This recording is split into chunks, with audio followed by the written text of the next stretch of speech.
This is a stand-up challenge based on this news wheel dotted with topical subjects and faces. We spin the wheel, and when it stops, anyone can step forward and try to make us laugh about the subject it has landed on.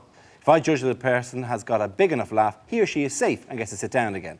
The first team to have all its players sitting down at the desk wins the round. So here goes. Let's spin the wheel.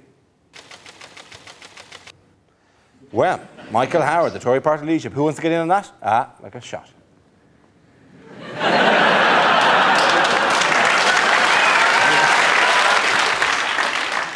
Hello. It's all right. I'm not going to hurt you. At the election, I announced my timetable for action, and here it is. I'm going. Very good. Rory, Brendan, sit down. To be honest, you could have sat down after you did the face. So let's spin the wheel again. OK, education. Who wants to go for that? Frankie's up. The government's new education policy, apparently, is to make children stay at school till they're 18. It's just not living in the modern world, is it? 17-year-olds having to go to school. Who's going to pick their kids up from primary?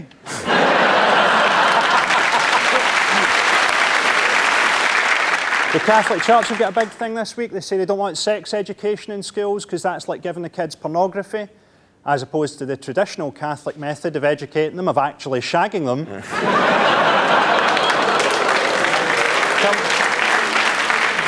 Come on. Sex education at my school was a muttered warning about the janitor. That's perfect. Frankie, sit down. Well done, you go.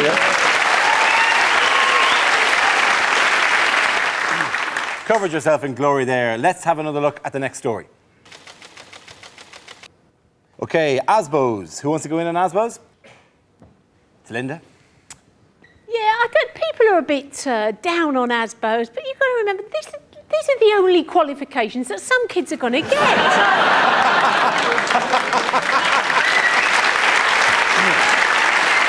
Linda, sit down. Well done. What's our next topic? OK, ID cards. Who wants to come in on that? Jeremy. Well, these are interesting because the defenders of ID cards say, well, we already have to carry lots of ID. You need to establish your identity in order to establish your entitlement to enter certain leisure centres or to claim benefit or to establish your entitlement to enter certain buildings. But this new card will establish your entitlement to go outside. And people say, well, they were a good idea because we had them in the Second World War. But in the Second World War, it was just a piece of cardboard that said, this is Mr. Wilkins, he's not a German spy. This will be this digitised, magnetised thing that says, this is Mr. Wilkins, he may not be a German spy, but he's got a genetic heart defect, his sister's against GM crops, and he took a video late back to Blockbuster in 1997. Jeremy, please sit down. So, it's a tie-break situation. I'm going to spin the wheel one more time. I want the two remaining players, that's Hugh and John, to give me something on that one topic. You both get a go of it, and the audience essentially decides. So, let's spin the wheel.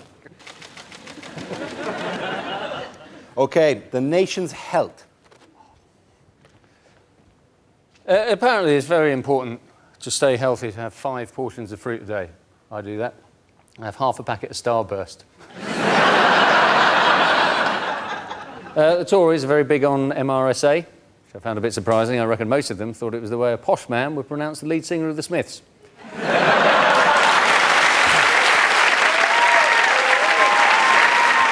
Just stand there, Hugh, because John is going to try to top that now.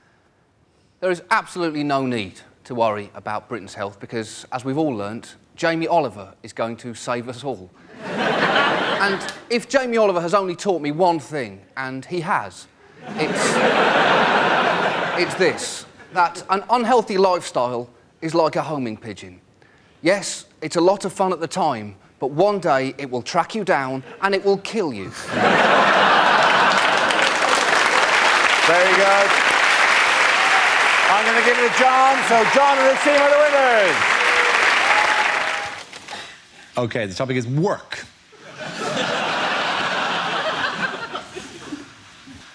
I nearly lost my job as a roofer when I was caught masturbating on the first day. Yeah, luckily, my boss said I could wipe the slate clean.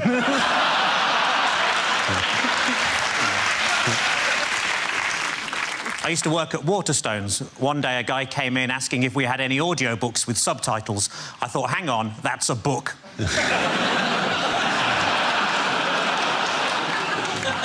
The circus near me held a competition to find the best contortionist, so I entered myself and won. In my old job, I just used to punch buttons all day, and that's why I'm no longer allowed to work in panto. I've got 2 lawyers working for me at the minute. One's pro bono, and the other thinks he's a right pretentious twat.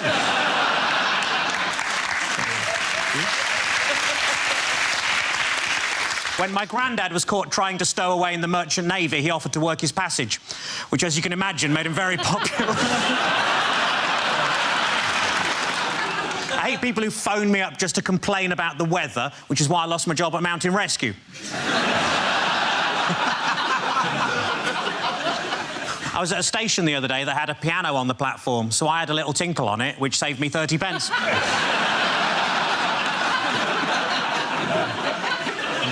I went on a positive thinking course. It was shit. I bought a Microsoft Advent calendar. If you open too many windows at once, they all shut again for no bloody reason. Thank you. Well done. Very good. Adding points for both of you. Well done. Come on, sit back in. And the first subject is identity. Who wants to come in with that? Josh. I had to sign for a parcel recently. That's got a lot more difficult, hasn't it? Yeah, it used to be simple, didn't it, when you get a pen and a piece of card? Now you're given this kind of digital screen and plastic stick. And all you can do is some kind of zigzag up and down line. That bears no relation to any signature that has ever existed, ever. Is that your signature? No! It's like the mark of Zorro. Is anyone checking this at the post office going, I've got bad news? Zorro is back. And he's signing for every parcel in the United Kingdom. I struggle filling in these forms, but I filled in the census last year. My favourite question was on the final page. There was a question that said, please fill in the details of anyone that doesn't live with you but stayed over on the night of March the 23rd. That's going to be very awkward if you've just had a one-night stand, isn't it? Just good morning, a few questions. What is your occupation? What do I want to know? Well, I'm telling the government, actually, yeah. It's not the kind of thing you just drop in, just go, morning, do you take sugar in your tea? Also, would you describe yourself as Caucasian? Thank you very much, Josh. OK, let's see what the next subject is. And it's nationality. Who wants to give me that? Catherine. Hello. I'm of mixed heritage, actually. I talk like a Canadian, but I tolerate my partner's drinking like an Irish girl. I travel a lot, from London to Ireland, and anyone who's flown Heathrow to Cork knows that on your way to the plane, they have signs reminding you how many chances you've got left to get drunk. They're like 6 licensed shops, 2 shops, 1 shop. It's like, what? Before I board an aircraft filled with wine to get to the land of Guinness? And the final shop is right at the gate. And in that shop, there's a sign that says, no ID, no sale. And I'm like, this is an international airport. How about no ID? How'd you get on the plane? It is in the boarding lounge, If a terrorist manages to sneak through levels of security at the world's busiest international airport, give him a pint. Thank you very much, Catherine. OK, that leaves us with Milton. Let's see what you've been left with, Milton. Let's spin the wheel. Transport is the topic.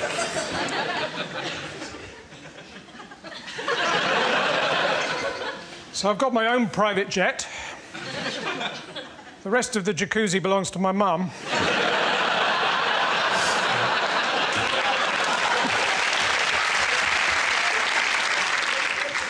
If you've got a sat-nav, don't put the name of the company you're visiting into it. I tried to take some mayonnaise back the other day. I ended up in Helmand Province.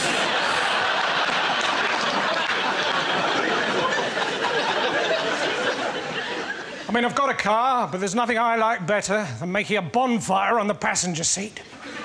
Driving up and down, opening and shutting the electric sunroof and pretending to be a steam train. My uncle, he was a taxi driver, but then one day he left home without any indication.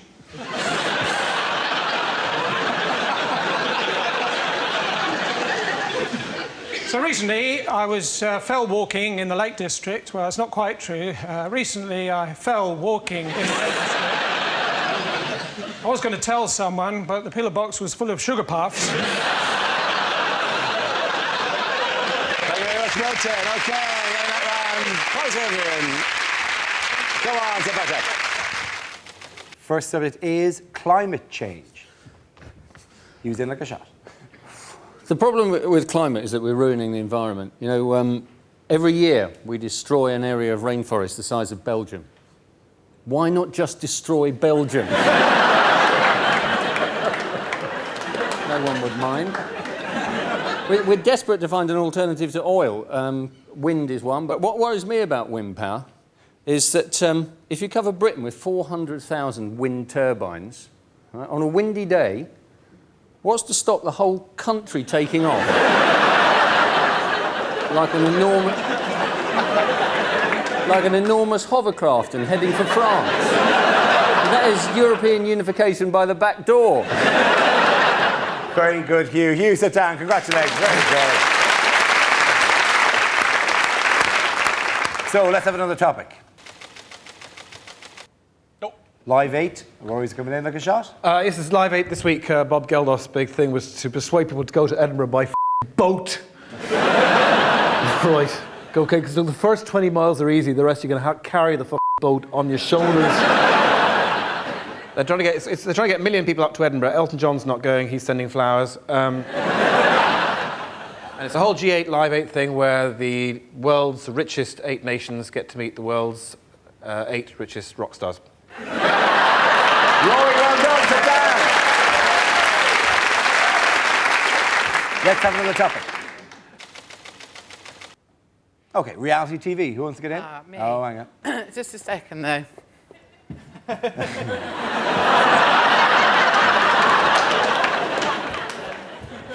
12 calories. Well, you probably realise that the 487th series of Big Brother has just started. Problem to me with Big Brother is that when someone gets voted out of the house, they don't actually have a sniper up in a tree with one bullet, just to see how they do. Now, I actually applied for Celebrity Love Island, but...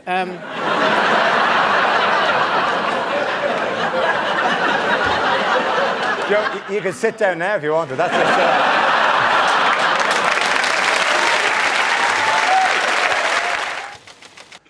Travel. Who wants to come in that? I'll do it. Chris Harrison. The most dangerous roads in the whole of the world are British motorways. That is my sincere belief. Not because of the speed, because you can't get up speed on a British motorway because you're stuck behind a dick in a caravan. Potentially. Do you know, I found this out. 1 in 5 families in this country goes caravanning. Why? What makes a family who don't get on in a normal-sized house believe that squeezing themselves into a tin for a fortnight is going to improve matters? It's such a self-deluding activity, which for me is symbolised by that. You know that 5-foot-long wing mirror, the attachable wing mirror the dad puts on the car? Well, I have to see what's behind me. It's of paramount importance that at all moments I can see what is behind me. Oh, for goodness sake, just paste a picture of a traffic jam on there, because that's what's behind you. You don't need to look to see what's behind you. It's there because you are. So the government, they're boring, right? The motorways are boring, and the government puts up those signs to stop us falling asleep, saying, TARDIS can kill, take a break. But the thing is, we're not surprised by those signs anymore, so they don't really work. I think they have to keep changing them. I think they should change those signs to keep us on our toes. Change them to ones that say, Deja vu can kill, take a break, and then one exactly the same, half a mile.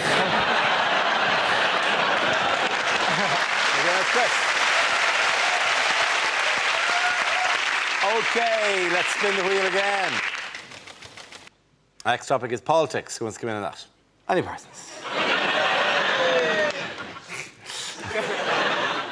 So, we have a Liberal-Conservative coalition. It makes no sense, does it? Two words that mean completely opposite things. It would be like having the Whig-Baldy coalition or having voted for the no-swearing arse party.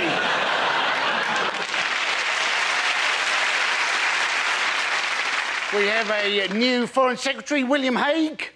I don't think he's going to be taken seriously, is he? Every time he goes to Afghanistan, they're just going to think, oh, it's Ross Kemp on another undercover show. I mean, at the moment, you know, we'll never know, will we, exactly how much Bigotgate affected the election result. Why didn't Gordon Brown just answer Gillian Duffy's question? All she said was, those Eastern Europeans, where are they coming from? Now, even I could have answered that question. Thank you very much, Andy Parsons. OK, that leaves us with Mickey. Let's see what topic you've been left with. Let's spin the wheel. And the topic is food. Oh, here you go. Now, this is one of my favourite topics because I absolutely hate restaurants. And my wife loves restaurants. She's middle class. She's been skiing and everything. And she loves a restaurant. She says, can we go to a restaurant at the weekend? And I say, yes, we can. And we're barely there 2 minutes, and she's like, isn't it a lovely ambiance? And I say to her, I don't know what you're talking about. I've worked out what an ambiance is. It's a night out without poor people, isn't it, basically? It's people with a few quid to say, can we just have one night out without the poor people turning up? You know what they're like. They'll be banging spoons together, singing My Man's a Dustman, creating an atmosphere. We want an ambiance. So we try and enjoy the ambiance. But something's happened spoiling it for me. There's no tomato sauce on the table. Creating the situation when my wife looked at me, she said, you're going to ask for tomato sauce, aren't you? I said, yes, I am. Because I'm going to have the risotto. You can't eat risotto without red sauce, it's too dry. It's a health and safety issue. You've got to zhuzh it up with a bit of red sauce, right? So I thought, I'm not having it. I said to the waitress, excuse me, do you have any ketchup in the building? She's looked at me like I'm the worst pleb God has ever put breath in. She went off to the kitchen and I saw her making her way back with a pot about that big, about 2 chipfuls of tomato sauce.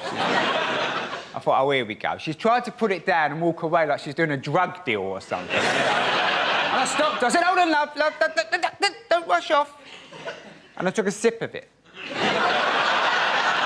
I looked at her, I said, yes, I'll have a bottle, please. Thank you very much, Mickey. Well done. And that points to the Mickey side again. Well done.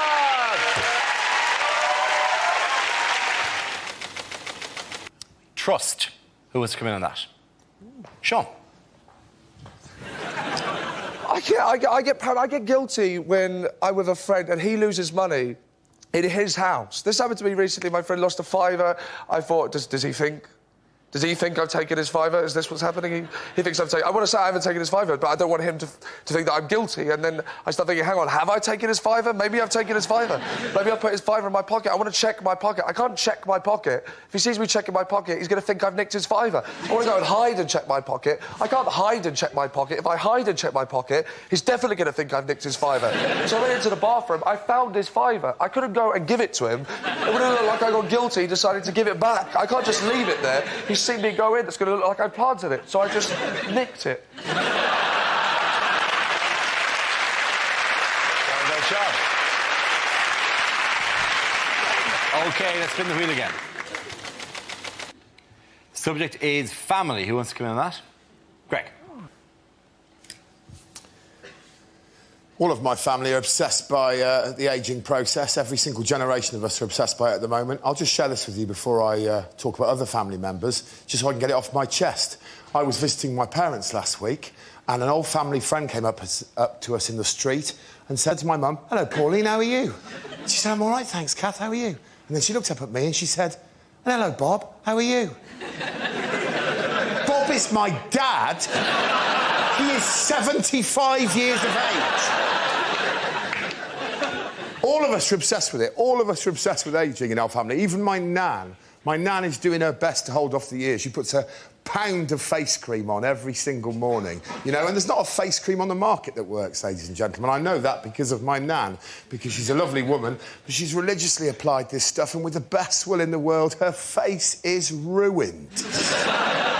I said to her, you've spent all that time and all that money, Gran, and your face is no better than Grandad's. And he's dead. He died in the war. He got shot in the face. With a cannon.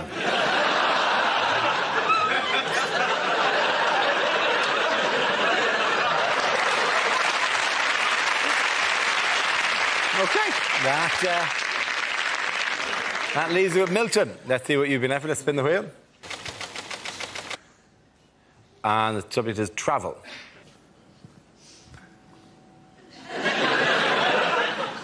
When I was young, my mum used to put food on a spoon and say, there's a train coming, there's a train coming, there's a train coming. We'd always eat it because we knew that if we didn't, she wouldn't untie us from the railway line.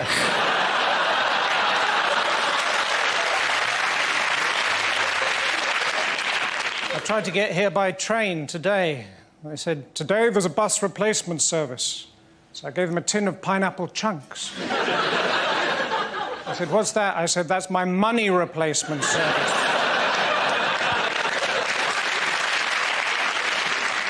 I didn't have any money because her friend nicked my £5.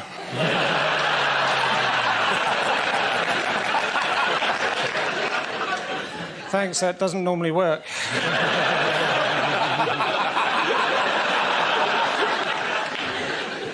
Anyway, I managed to borrow a car and I parked it up in Bus Lane.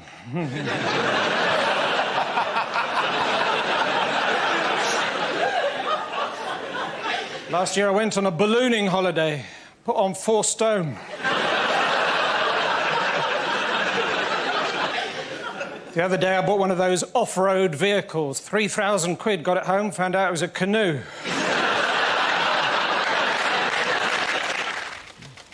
The first subject is help. Going to volunteer. Frankie. Part of the side effect of the smoking ban in Scotland is that every pub, no matter how terrible or horrible, now has tables and chairs outside it. Basically, Glasgow looks like Paris after a nuclear war.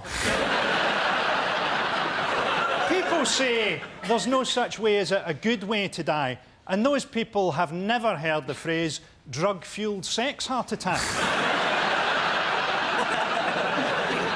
There's a great case in Scotland at the minute. A guy had a sex change, and he had everything chopped off. And then he decided that he wanted to change back. And they wouldn't let him. So he went to the European Court, and they said, OK, you can change back. Now he's changed his mind again. Wants to stay as he is. Typical woman.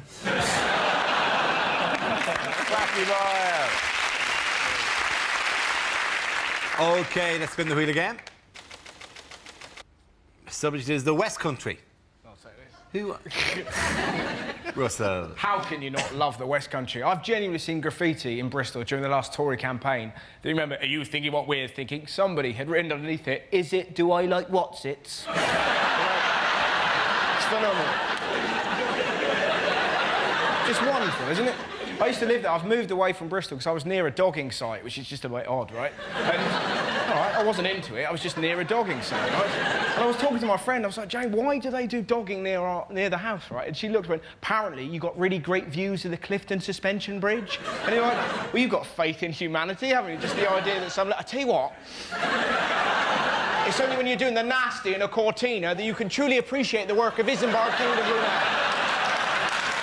That, my friend, is craftsmanship. Shall we? Nubba na na nubba nubba na na na. Wonderful. Thank you very much, Russell. OK, we're left with Michael and Andy. Let's spin the wheel again. The next subject is North-South Divide. There goes Michael.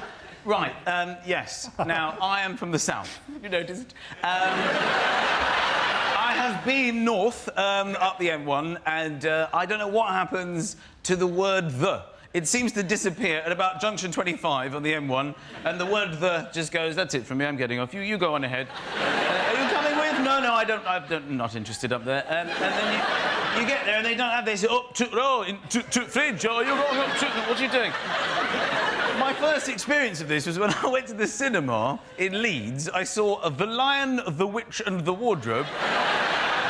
I had more fun asking the woman what it is I'd booked to see than watching the entire movie itself. So what is it I'm seeing here today? To one, to witch and to wardrobe. What are you talking about? Are you hearing this? Are you taking toothpaste? Yes, of course. I thought it might be a nice idea maybe to go to HMV and get a DVD of The Lion, the Witch and the Wardrobe, maybe The Good, the Bad and the Ugly, and perhaps an album by The, and just line them up on the counter. What is it I've decided to purchase here? To one, to witch and to wardrobe, to good, to bad and to ugly, and to... Thank you. Well done, Michael. OK, Andy, let's see what you've been left with. Let's spin the wheel. And it's religion. Looks like my dad. We should, of course, remember that there are 5 major world religions. 4 of them got to be wrong.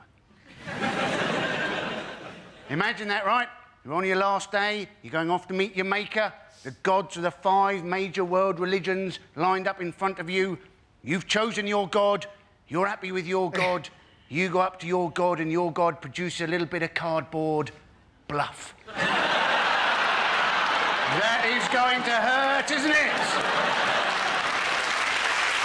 Well done, Andy Patterson. At the end of that round, the points go to Michael and Frankie.